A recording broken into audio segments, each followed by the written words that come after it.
So I believe that everybody who has had any success with money, whether it be saving or investing, has had a moment in their life where they said, I've had it. I don't want to live like this anymore. And they went from surviving to starting to thrive, starting to make progress. And I want to share what that moment was for me in my life with you all today. It happened for me when I was in my early 20s, probably 21. At that time, my parents had agreed that they were going to pay for my housing, and I was housed off campus. How did I get from there, where I had a job, I'm in classes, to, basically saying I've had enough of this? Well, I had a falling out with my parents.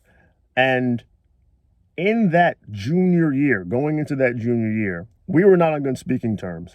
And I think that mentally bled into a lot of other things that were going on in my life. I also had a girlfriend at the time, like every very young guy, thought I was in love, thought, we were going to sail into the sunset together. That didn't work out. And that also impacted how much I tried with my school and with work. Now, as the month started to progress, I started to go to less and less classes. I started to do less and less work, and I ended up quitting my job. And I eventually ended up dropping out of classes. So I spent essentially what was a semester living on campus, but not actually going to classes. And I think that was probably rock bottom. I didn't really know it yet, but that was probably where things were starting to boil over. And I really wasn't taking care of myself. I remember a couple of different times, looking in the fridge that we had and thinking none of this food is mine, and I can't pay to feed myself. And funny enough, not having food is not even the thing that triggered me. So this is just how I just wanted to give you an idea of the mindset that I was in, the state that I was in, where not having food was just a normal occurrence, right? There would be some days where I just did not eat, and that was a part of my reality. And I knew it was bad, but I didn't think too much about it because I didn't want to face the reality that I had placed myself in. Very much like everyone else in the world who has bad financial situations, I was ignoring the reality and just trying to survive. So fast forward, how did we get out of that? Well, I was fortunate enough to meet a young lady who lived in the apartment building directly under me. And I remember just getting to know her, and we talked, we went on a date or two. And there was a moment where we were headed to do just a random activity. I think we were going to go bowling or something like that with a couple other friends of ours. And we were talking about sort of plans and, what each of us wanted to do individually, right? What we were going to do. And she was telling me about what she was thinking. And then she had asked me about my plans. And I kind of told her, I don't really know. I'm not really sure what I'm going to do. And in that moment, and I'll never forget it, she stopped walking. She turns around, looks me dead in my eyes and says, "What are you doing? What are you doing?" And for some reason, her saying that hit me like bricks, bro. I don't understand why it is that flipped for me.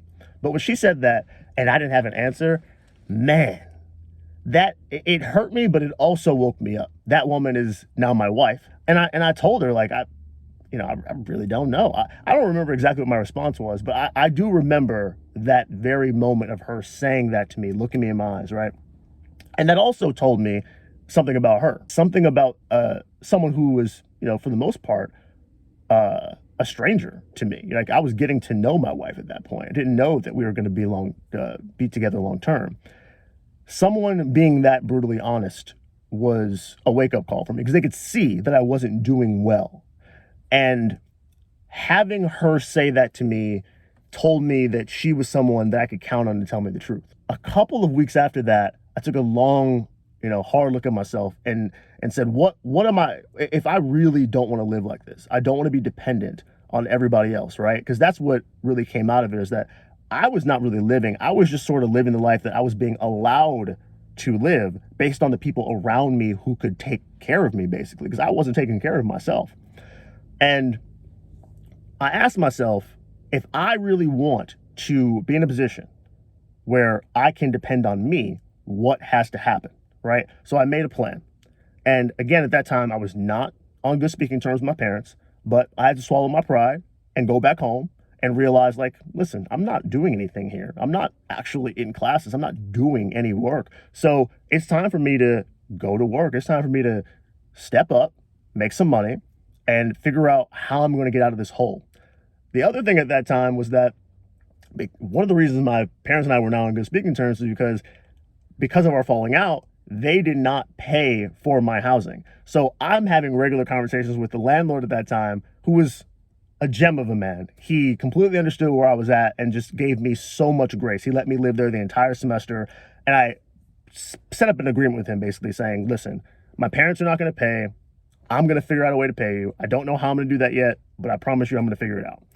And he let me pay him in installments. Literally, like I went back home, moved back in with my parents, sucked up my pride. That was probably the hardest few months that I've ever had. That was harder mentally, moving back in with my parents was harder for me than it was to live without food. Something about being on your own. This is another reason why I would suggest anybody who is saying to themselves, well, I'd like to save money, but I could afford to be on my own. If you could afford to be on your own, I think it's something that everybody needs to experience. Paying your own bills is just different. Being on my own and not eating was easier than having to go back home, tail between my legs, and say, listen, I failed. Because that's what it really is. It's an admission that you failed and that you need help from the people that you're not getting along with. But I did it. I found a job working at Foot Locker, just doing benefits, like administrative work, right? So I'm looking at file folders all day, checking boxes, looking at numbers. That's all I did all day for like 4 months. But in that 4 months, I had very little expenses, and all the extra money that I saved went to the rent that I owed that landlord, who was so gracious to allow me to stay in that place when I had nothing. And right when I got that first check and I was able to hand that man, that landlord, some of his money back, saying, listen, I know this is not everything, but more is coming. Thank you for being so gracious. That's when I knew, like, okay, this is possible. And it's not that it's really just so hard and the world's so tough. I've been bullshitting. It's been me. And that's the moment I said, never again. I promised myself I will never need to ask anybody else for money for food ever again. I will never be in a position where I have a bill and I can't pay it ever again. And I never have since then. Never have I ever needed to borrow money from someone else since that point, because the shame that came with once you see the light, it's really, really hard to go backwards. I did not have any shame before my wife around borrowing money, letting other people feed me when I should have been able to feed myself. I had no shame around any of that shit. The moment I saw that I could do better, I could not unsee that all it took was me going and getting my ass up and going to work and saving money and not spending on bullshit. That was all it took.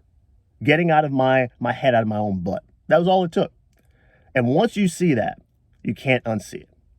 So that, for me, brought the shame, and with shame comes expectations, because now I'm expecting myself to do better. I'm expecting myself to be able to rise to the occasion and take care of myself, because I'm a man. Like there's no reason a grown adult should have to depend on someone else for food.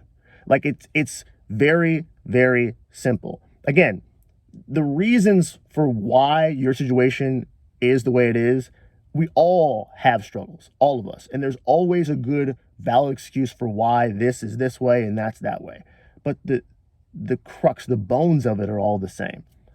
You have bills, and if you don't have money, you can't feed yourself. So what are you going to do about it? That's what it all comes down to, is this game is the same for everybody else. We all start in different places. We all start with different amounts of resources. But at the end of the day, we all got to figure all this shit out.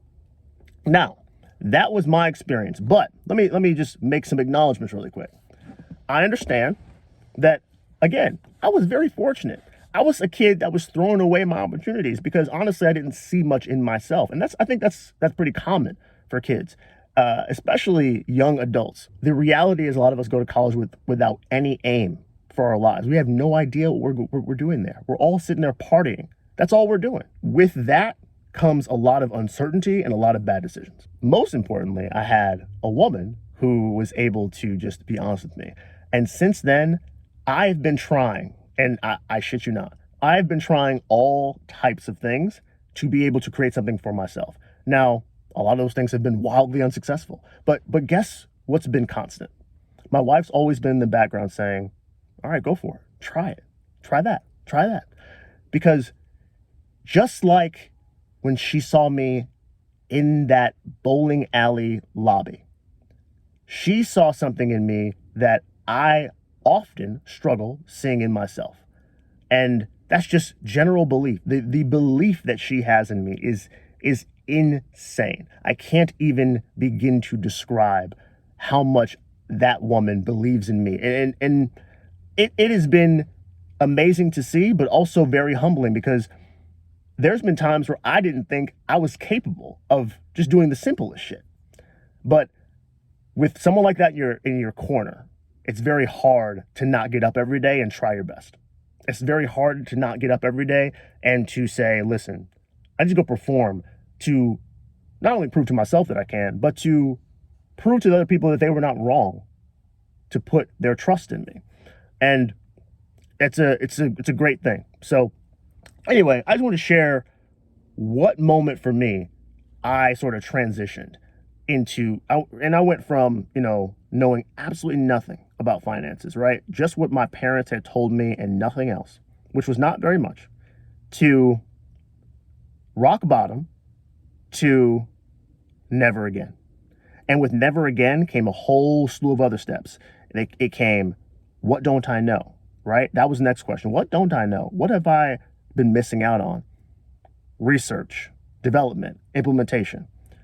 All the things I know about credit, savings accounts, investing, I had to learn on my own. My parents were not doing the things that I'm doing now at my age. Nobody was. No one that I knew anyway. It just goes to show that if you are willing to put the work in, you can come from the shittiest of places. I think there's people out there who have worse stories than me and have better results. So I am just a normal guy who figured it out. And if I can figure it out, man, some of y'all are better at a lot of things than me, but because you're getting in your own way, you're letting me outperform you. I'm telling you, once you have that moment with yourself and you look really hard at yourself and you're honest, you can't go back. So anyway, that's my story of when I went from shit to never again. And if you all have one, if you're feeling up to it, feel free to share when that happened for you. If you're someone who has been making progress with money, what was the moment for you that you said, yep, I'm never going to be like that ever again. I'm never going to be in that situation ever again. I want to hear from y'all. All right. I'll talk to you later.